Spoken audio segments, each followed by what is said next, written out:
back to In the Community TV. We're here at Shaw University, and we are talking about gang violence in the community. Tonight was a follow-up from the Martin Luther King Town Hall meeting that was held sometime last month, and pretty much Project Ricochet is taking the lead on bringing a action plan to our communities when it comes to gang violence. So I am the chair of the Community Mobilization for Wake County Gang Prevention Partnership, and we do what we can to not only help Project Ricochet, but to help other organizations with the same agenda, whether it's Southeast Raleigh, North Raleigh, all counties within North Carolina, because it is an issue that's not only for Wake County, but it is an issue for our communities all over. It's basic relationship building. You know, just like when you first met the woman or the man of your dreams, and you first made eye contact, and you had to call, and you had to be persistent, and then you had to make meetings and meet, and then you had to continue to dialogue and communicate to begin to know each other. I think dialogue and communication is so important to building trust, to building strong partnerships, and a holistic event. That's how this is going to go far. And if people don't talk, if people don't sit down and allow people their view, allow people their perspective, allow people to be that way, but still, when you leave loving them, saying that, you know, brother, sister, I'm still here for you, and I still see your vision, and you're passionate about the same one thing that I'm passionate about is reaching young people. Well, first of all, we got to come together on the same page. We got to understand that there's a lot of beliefs and policies and old concepts that divide us as a community. And unless we can overcome those things, we're not going to get ahead.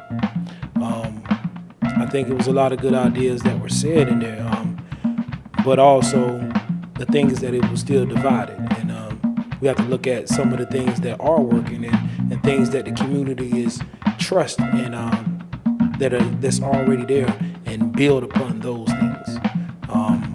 Like our street outreach team, Minister Mentor Cameron Foundation, Project Ricochet, has a boots to the ground street team, which consists of the first street outreach workers ever in North Carolina history, that have more than proven, you know, their effectiveness in the community.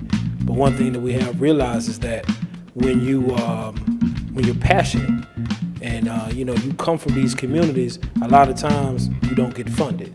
You know, only people that have capitalistic type ideas and trying to make money or gain are the ones that get funded. People that do it from the heart are doing it because they care and they have a vested interest in the community, because their kids live in that community, or they live in that community, or their mother. So until we come together, start working together and utilize the skills and the talents that are already in the community, hey, I mean, and get off of the fact that we're saying this is a gang problem and it's the youth. It's not the truth. They are just a product of the system of when you take away someone's options and leave them with nothing. This is what you get. So we need to really focus on what the true problem is, and that's the system. We hold several different community forums, different activities, and so we need people to come out and take part and participate in those activities. But also we need people to understand what this issue is all about. Right now it's just a thing that we just need people who would be willing to come into the community on the ground and work with us in trying to unite or bridge the gap between our young people and our seniors. Right now, that's what we've been doing on the ground, because before we can get effective work done in the communities, we have to bridge the communication gap between our young people and our seniors. So that's phase one of our Boots on the Ground program right now. We're out there, we're in the communities, we're talking with seniors, we're talking with young people, we're sharing projects between seniors and young people in the communities, and once we can kind of bridge that gap, then we can start focusing on true community mobilization and taking the necessary assessments in the community so that we would know the type of resources that are not there that we could bring into the community. And also we're open for collaborations from anyone who are willing to work with us, because we need as much help as possible. What can we do the next time this place is packed? What can we do as individuals in the community to get the word out more?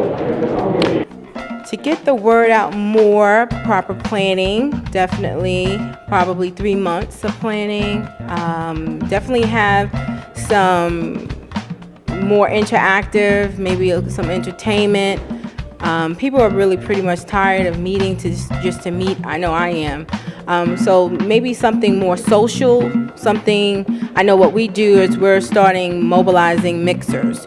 So we want to go into restaurants, social settings, after hours, after work, and let people just network with an informal agenda. So just doing something different.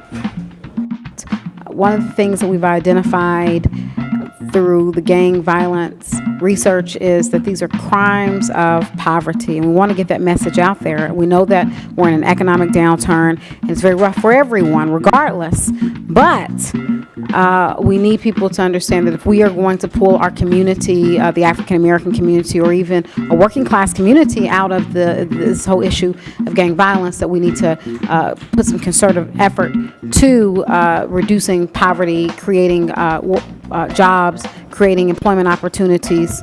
So I think that's what we need to do collectively and as a community. Funds, right? This is a nonprofit organization, correct? At this point, Project Ricochet Incorporated is not funded at all. So you're absolutely right. We do need funds, and we're looking to receive governmental funds as well as from the private community and individual donors. We have to give big shouts out to the Wake County Gang Prevention Partnership, of which Raquel Williams, that she represents as the Community Mobilization Chair. So they are two distinctly different organizations. One is government, the Wake County Gang Prevention Partnership, obviously. And what's so amazing about this is that Raquel has reached out to Project Ricochet Incorporated to make sure that we have that unified force in the community.